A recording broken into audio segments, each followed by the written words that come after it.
పెద్దపల్లి జిల్లా ఓజేడు గ్రామ పరిధిలో మానేరు వాగుపై నిర్మించిన వంతెన మరోసారి కుప్పకూలింది. రాత్రి వచ్చిన గాలి దుమారానికి పేకమెడలా కూలిపోయింది.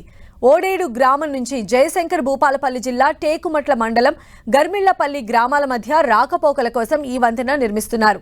వంతెనలోని 17-18 పిల్లర్ల మధ్య గడ్డర్లు గాలివాన బీభత్సానికి కుప్పకూలడంతో బ్రిడ్జి కిందకు పడిపోయింది. గతంలో కూడా ఈ వంతెన గడ్డర్లు కూలిపోయాయి. గత ఏప్రిల్ 22న అర్ధరాత్రి ఓడేడు గ్రామం వైపు ఉన్న 4 గడ్డర్లు కూలిపోయాయి. మానేరు వాగుపైన 2016 ఆగస్టులో ఈ వంతెన నిర్మాణం చేపట్టారు.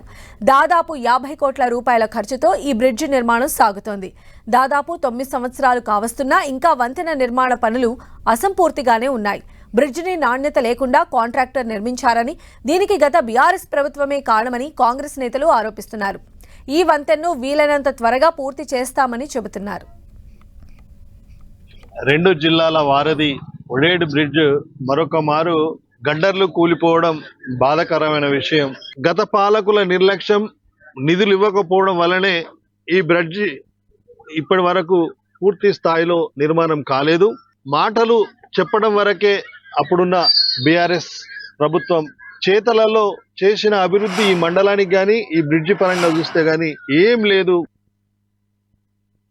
2 జిల్లాల వారధి ఈ కాంట్రాక్టర్ దగ్గర అవినీతి ఉంది.